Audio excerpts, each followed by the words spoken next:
Welcome personally, Joanna McClinton, also Morgan Seavis, Natasha Maize, Ms. Dasha Parker, Representative Young, Representative Chris Benson, and Representative Curry, Senator Vincent Hughes, and also Representative Brown.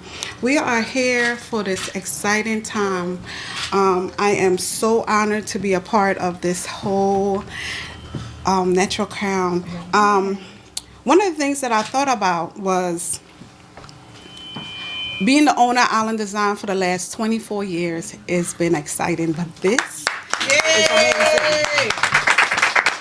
I'm the owner and founder of Island Design, and when I sorry, my car dealership. You want me to get that for you? To be part of all this is so amazing. I am a child growing up in the Virgin Islands with natural hair. Natural hair has been braids, twists, locks all my life. That's all I know. As you know, I still have locks. But wearing my natural hair has been all that I know. But as I opened my salon and spoke to different clients that wear braids, that's telling me, Lorraine, I have to take these braids out. I have a job interview. Or, Lorraine, I have to cut my locks down because my job says it's too long. And the recent one was my client who says, Lorraine, they talking about me. I have to do something. I have to cut my locks because of my job. You know, they saying it's unprofessional to have locks. And I'm like, wow. So the experience has been really heartbreaking. But I thank God for the opportunity to be here. And I just want to say, natural hair rock. Like, we are the bomb. We are the bomb. And wearing our crown is very important to me. At this time, I do want to acknowledge Governor Josh Shapiro. And he has been amazing. In the back scene, he don't even know, but we talk about you being president. So, yeah. Oh. I turn everything over, and I just thank you for being in this tight area, but it's for a perfect cause. Thank you so much. Yeah. Thank you, Lorraine. You're awesome. Lorraine, thank you. It is a good day. It's good to be with all of you. I want to say to Lorraine and to her entire team, thank you for welcoming us here to this salon in West Philly, and I assume at some point Morgan Cephas will yell out West is best, so I'll just say it for her. Right? Who said that? Hughes, I'm not listening to you today. Now, listen, I think what's amazing about this salon is it's not just a place to come in for beauty, for a cut. This is a place for community. This is a place where apparently you guys talk a lot, and this is a place where the community gets nurtured and folks get to walk in and walk out looking and feeling their absolute best. I think that's noble work. I really do. Making other people feel proud of who they are. And I'm so proud to support the work that you do. This is important, I think, this feeling of pride from our hair salons to our schools, to our places of worship, and everywhere across Pennsylvania. Folks deserve to feel this way. I recall it's just about 3 years ago in my inaugural address when I took the oath of office to serve as your governor. I talked about opening up the doors of opportunity for all Pennsylvanians, focusing on advancing the cause of real freedom, no matter where you are in this Commonwealth, to build a Pennsylvania that respects you for who you are, no matter what you look like, where you come from, who you love, or who you pray to. That is what we are collectively building here in the Commonwealth. And today, when I sign the Crown Act into law, that will be the next step in making good on that promise of bringing about real freedom for all Pennsylvanians. In just a few moments, I'm going to sign this Crown Act into law, codifying into law a ban on workplace discrimination on the basis of hair texture or hairstyle in our Commonwealth. We will become the 28th state in the country with such an anti-discrimination law on the books, and we will create more opportunities and less barriers for people in the process. Look, we know that this is an issue that disproportionately affects Black Pennsylvanians who wear their hair in protective styles like locks and natural braids or twists. And it can manifest itself in a number of different ways. Lorraine spoke about that before, from someone getting fired simply because of how they look, or maybe someone getting passed over for a job because of the way they wear their hair. That's unacceptable, and in a moment, it will be illegal. But as you'll hear from Dr. Asamoa and the legislative leaders who are here today, hair discrimination also happens in more subtle ways. And I think it's important that we acknowledge that. Holding people back from getting that promotion or recognition they deserve just because someone thinks they don't look professional. And for those of you who were here just on the radio, note that I used air quotes around the word professional. According to the Human Relations Commission, just a few years ago, we had 916 complaints alleging racial discrimination based on hair texture and protective hairstyles. It is unacceptable to me that Pennsylvanians have to feel like they choose between who they really are and a job maybe that they really want to pursue. That is not okay. But with the Crown Act, I hope more Pennsylvanians know that here in the Commonwealth of Pennsylvania, their government has got their backs. Now, if they endure discrimination based on who they are or what they look like or how they wear their hair, they will be fully protected under the non-discrimination laws here in the Commonwealth of Pennsylvania. Look, this is a big deal, and I want to give credit where credit is due to the strong leadership of Speaker Joanna McClinton.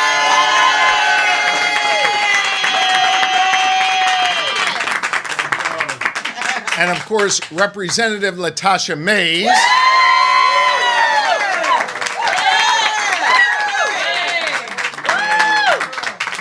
And listen, they worked on this for 6 years. There's a lesson in that. You got to work hard in life to get things done that you care deeply about. And I want to be clear, without them pushing this, we would not be here today. I want you to consider the broader point here. These are two powerful women from opposite sides of the state, different walks of life, different upbringings. But here we have two women joined together in this cause in getting stuff done. One of them is our history-making Speaker of the House of Representatives, Joanna McClinton. The other, a powerful voice in the House Democratic Caucus and a trailblazer in her own right. And I think it's important to note that in some people's minds, they might not fit that definition of what professional is like.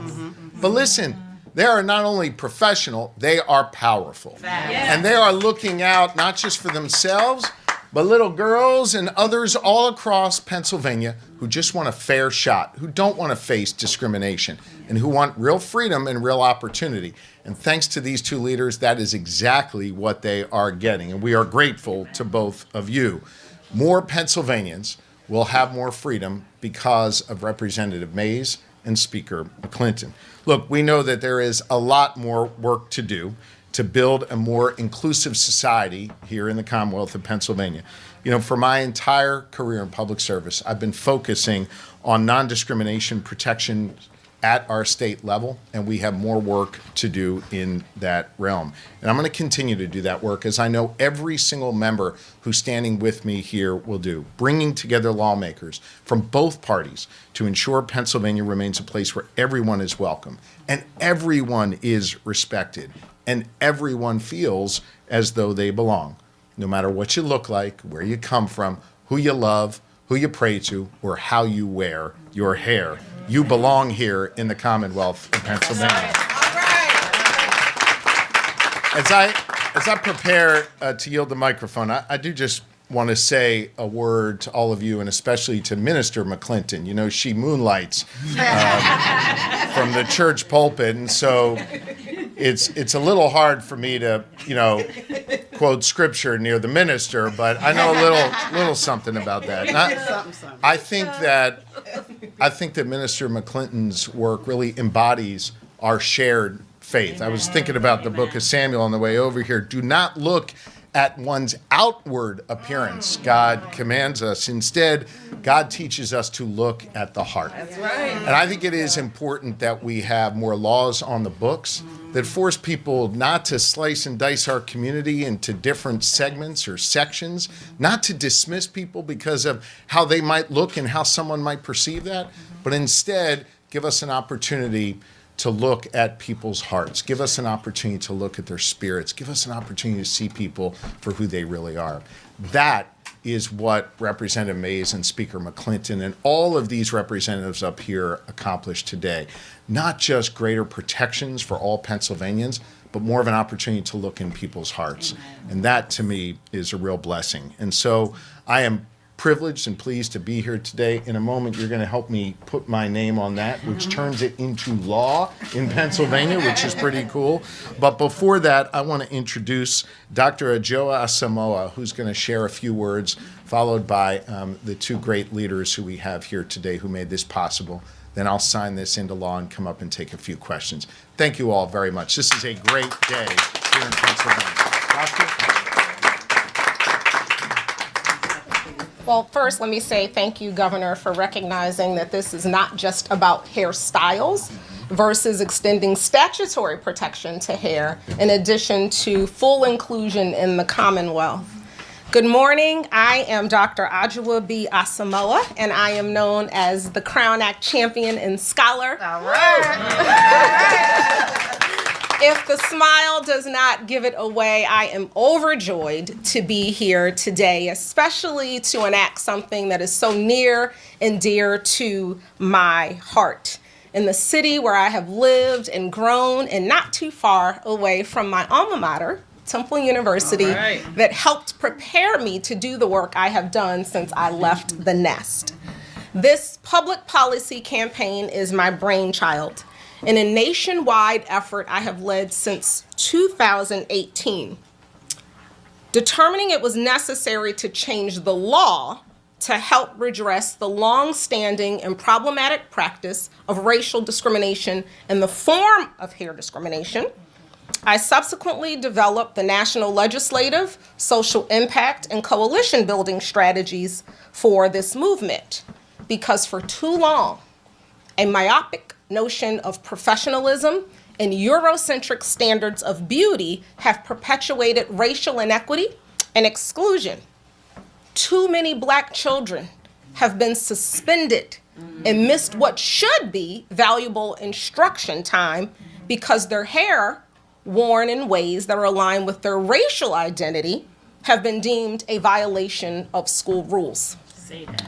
Too many Black adults, as the governor shared, have been passed over for promotions, had offers of employment rescinded, and even been fired for showing up authentically. And with an undeniable correlation between the use of chemical relaxers and the increased likelihood of developing uterine fibroids and cancer, the cost of conformity is simply too expensive. This is my baby. But even as a policymaker and architect, it's something I am very clear I could not deliver on my own. And I genuinely could not dream of a better team than my brother, my forever senator, who I've been working with for decades, Senator Vincent Hughes, because Black men in politics matter.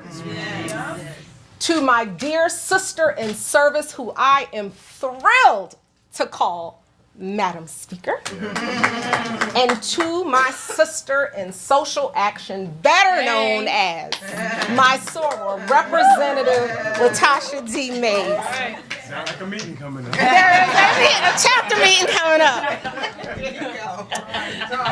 Collectively, we have taken a bold and critically important step to help mitigate the psychological, physical, and economic harm of race-based hair discrimination. And I thank you all Again, Governor Shapiro, thank you for your support and enacting this in short order. Thank you all for being here. I am happy to answer any questions you may have at the end.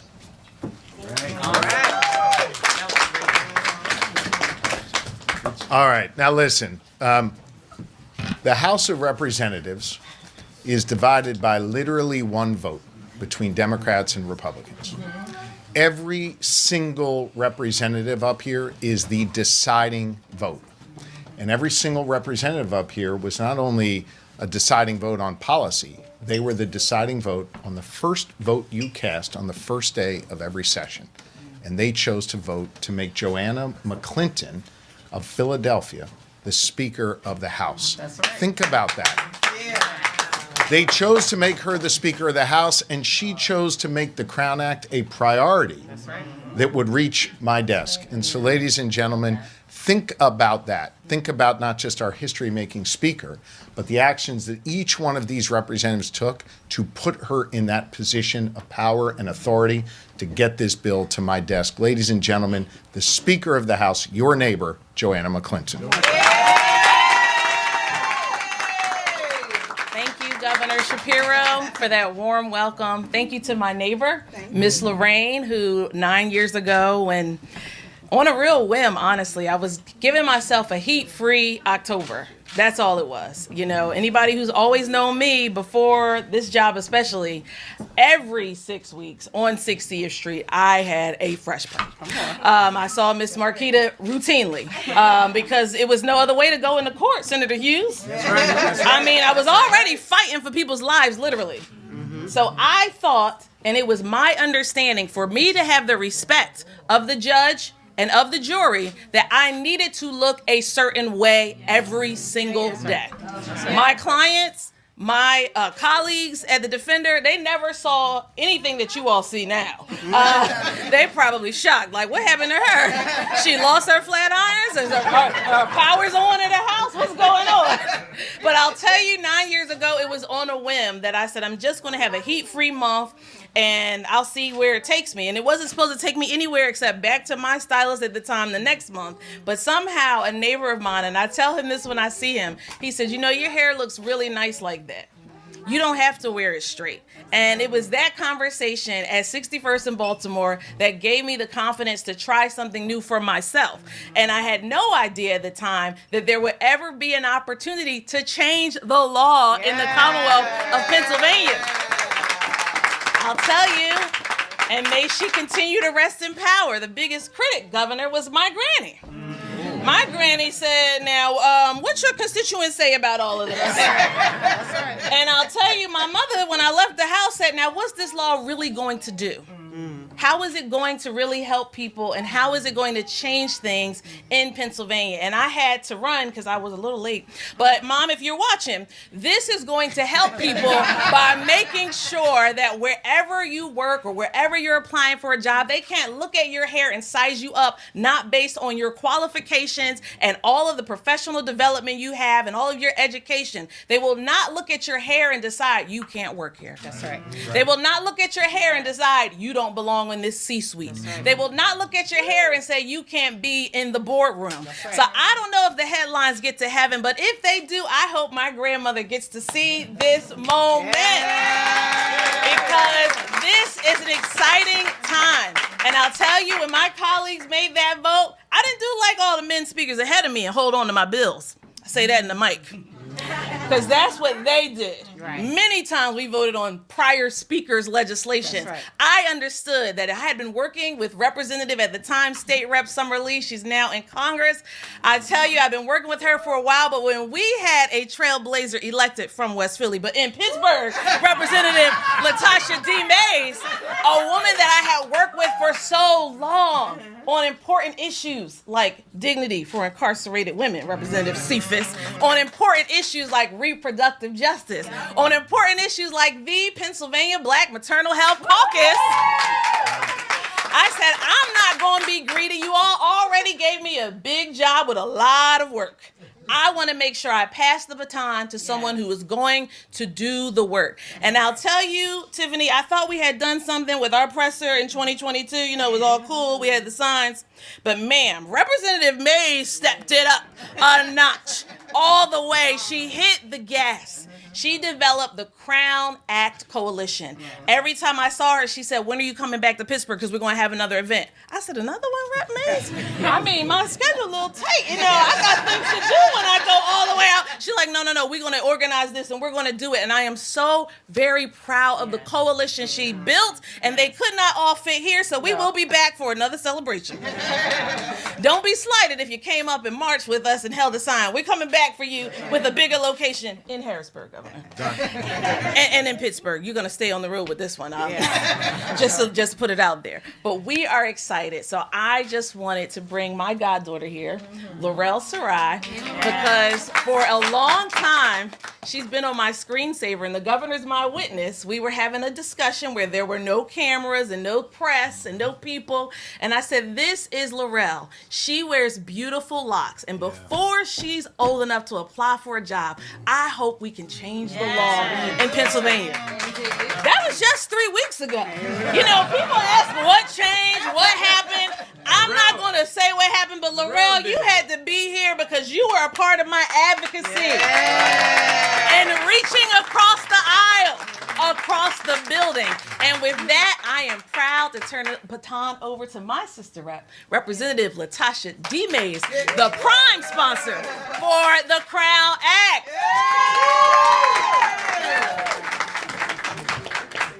Come on, Maize.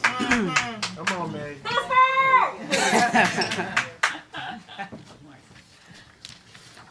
Good morning, Pennsylvania. Good morning. Now, you all know that I normally am rocking a fly hat on any given day, especially on session day, thanks to our speaker. But today, I want you to see me and know me and value me for my hair exactly as it is. So I'm going to give you all a little bit of this action today. I'm going to give you a little bit of this. All right. Love it. Today is the day that we make history in the Commonwealth of Pennsylvania. Today, natural hair is protected. Every coil, every kink, every curl. And on this day, my message is simply this: your hair is perfect as it is. Your hair is professional as it is. Your hair is powerful as it is. Because you are enough. Your hair is enough exactly as it grows out of your head. If you haven't picked up on it by now, I grew up in West Philadelphia. Which has shaped me into the person I am today. And so it is a full circle moment to be in my hometown as our governor signs the Pennsylvania Crown Act into law. I want to tell you and take a moment to tell you how I am here today. A very challenging trip to get here with my family, my 2-year-old daughter, 44 years of this life and hair journey. But I want to especially say that I'm here today because of my mother.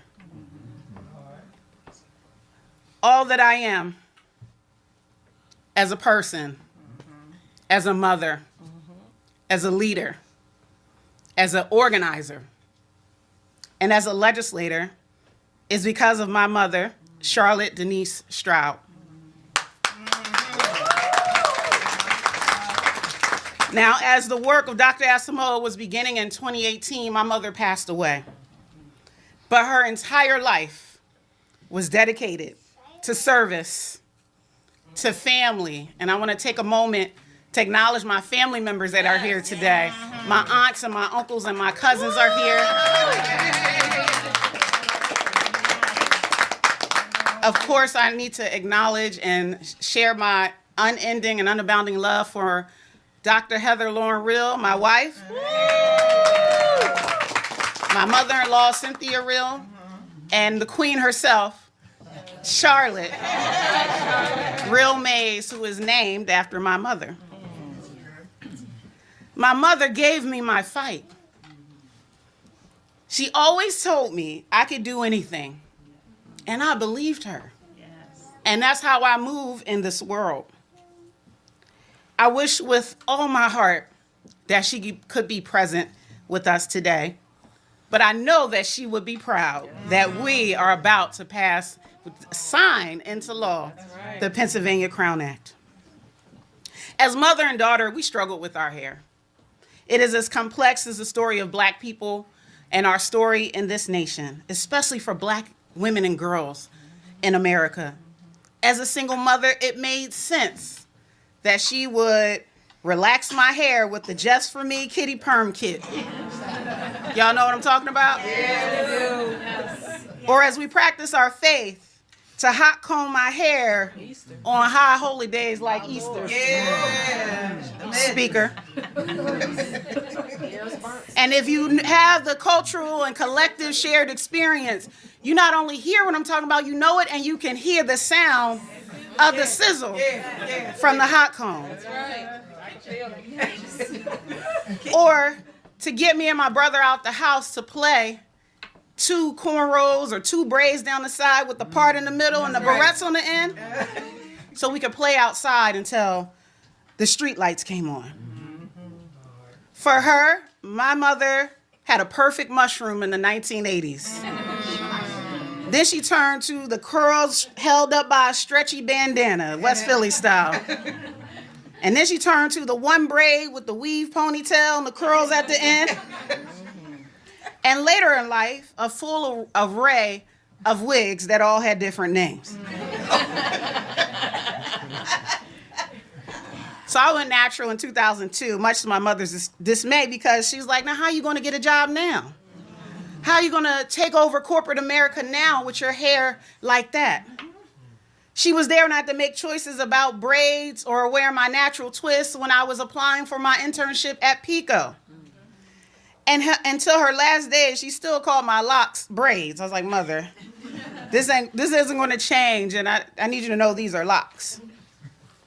But I struggled and she struggled. But that struggle begins to end today when the Pennsylvania Crown Act becomes law. When I first introduced the Pennsylvania Crown Act in 2023, which was the 3rd time, I did it with a deep understanding by so many Black people across this state, all of us. And I know we talk about the experience of Black women specifically, but this has impacted all of Black Pennsylvania, all of us. And so we have been told or shown directly or indirectly that we're not enough, that we have to be something of a problem to fix, that we're unprofessional, that it's not respectable to show up with our hair exactly as it is. And for generations, Black Pennsylvanians have been vilified, judged, ostracized, punished, mistreated, disciplined, or denied opportunity in this Commonwealth, whether it's at work, at schools, in sports, in the military, in court, because of braids and locks and twists and bantu knots and afros and other protective styles. Hair discrimination has taken confidence from our children, but that ends today.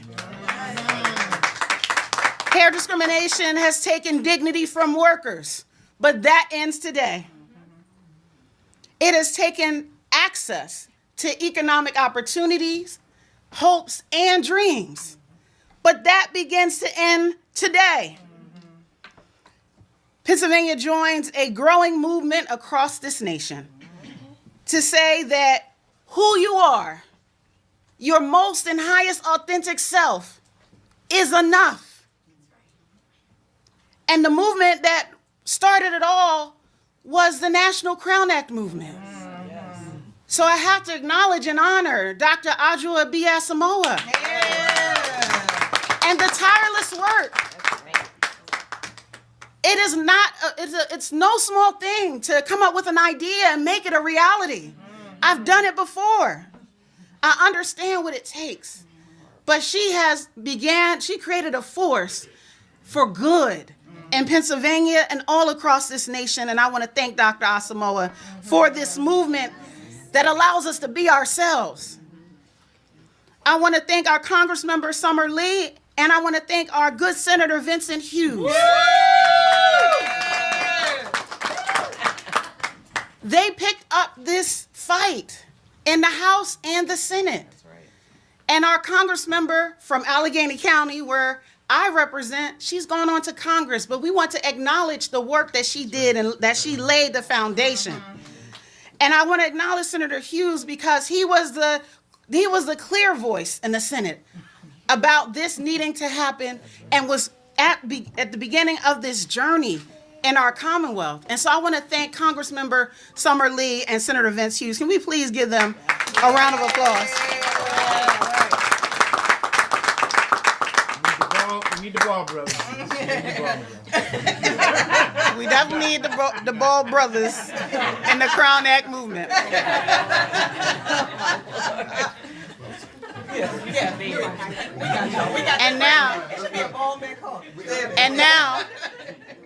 And now I just want to take a moment. It's not going to be long enough to talk about my deep gratitude. Come on, Booker. Come on, Booker. Just you coming. Sorry. Come on. Okay. I want to thank the speaker, the great Joanna McClinton. When she asked me to be prime sponsor of this bill, I was like, you sure you want me? Because I just got here. Because this is my first 6 months in office. I said, are you sure I can do it? Why me? And it's because of her faith, her confidence, and her trust in my ability to do the work needed to get this bill to this day. And I am forever grateful for the Crown Act journey with you, Speaker McClinton. Thank you. Long before I became a legislator, the speaker was leading this battle. But together, 2 black girls from West Philadelphia. Two black girls. Southwest. From West and Southwest Philadelphia. West now. We have been able to do something great and something that many thought were frivolous. That's what they told me. My colleagues told me this bill was frivolous and not needed. That's not a problem. There was opposition to this bill. There was opposition to human rights and civil rights and dignity. But that wasn't going to stop us, right, Speaker? That's right. Nope. So we changed hearts and minds. Yes. We organized the Pennsylvania Crown Act Coalition. Over 100 unions, businesses, entities. We had actual cities endorse the Crown Act. And that we have been able to build statewide support for the Crown Act. But that's all because of the history-making leadership of our speaker, Joanna McClinton, and this is not possible for me or for us without our speaker. Thank you so much.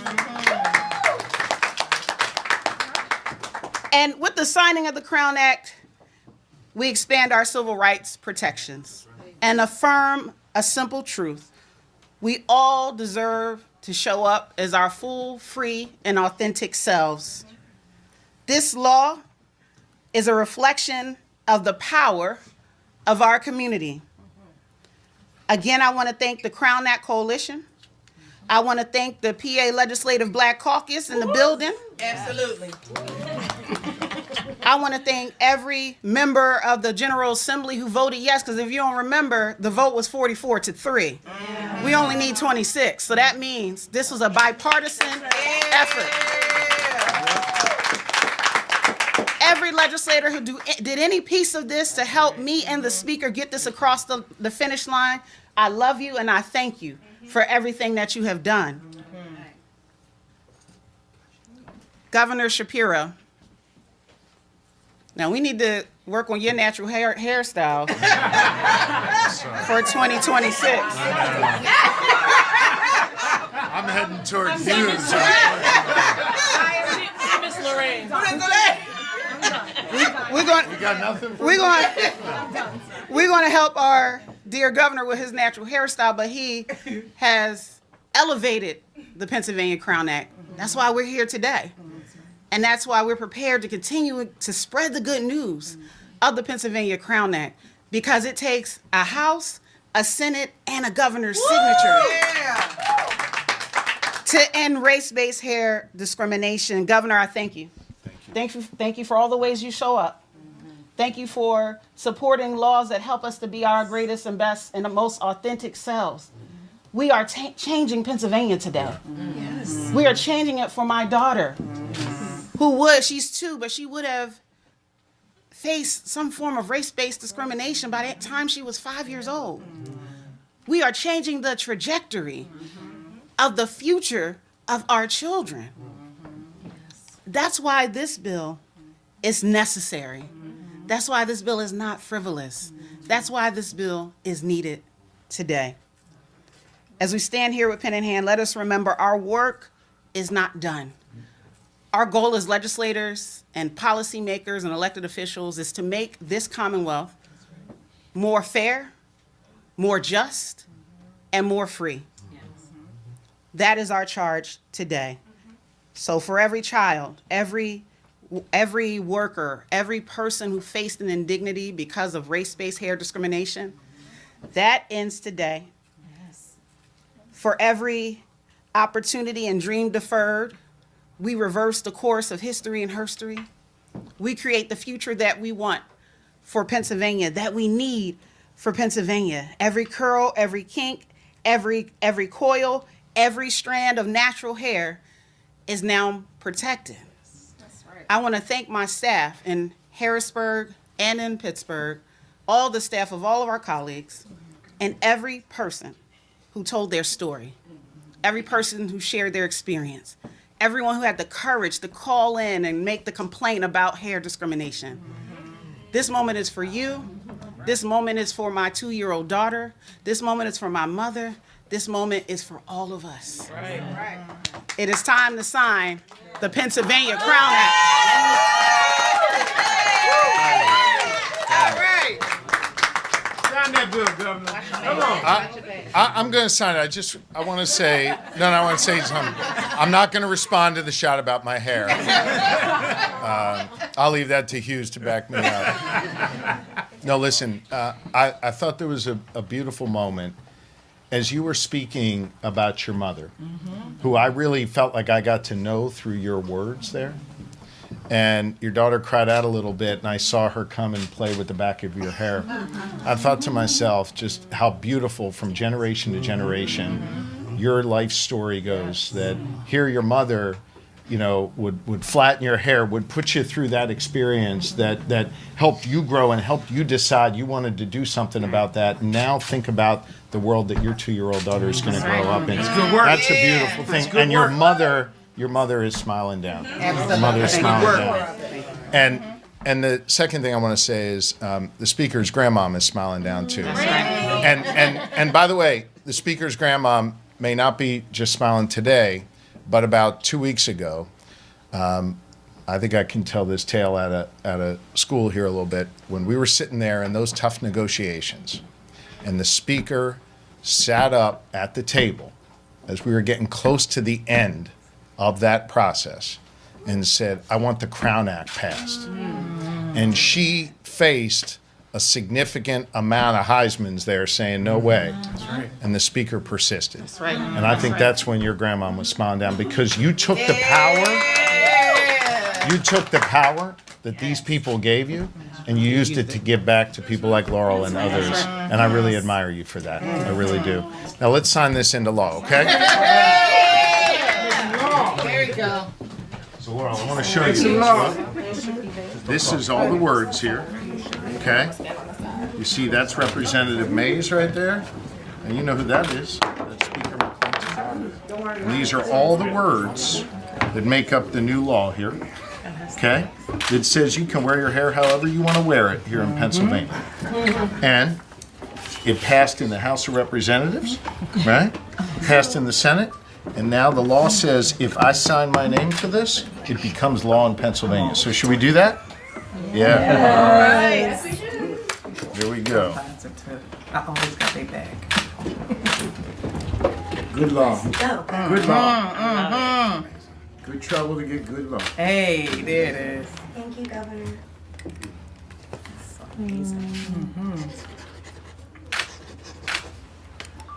Thank you. Representative Maize, that's for you. Madam Speaker, that is for you. And this is the Crown Law.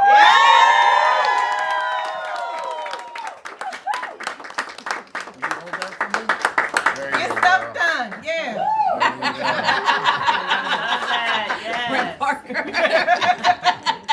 I said I would get better with my profanity. Yeah, you're doing great. All right. So, Madam Speaker, Representative Maize, why don't we go back to the microphone and take a few questions here, okay? We're going to put this right down here. Okay? We'll take a few questions, the Speaker and the Rep and I. Anything from the media?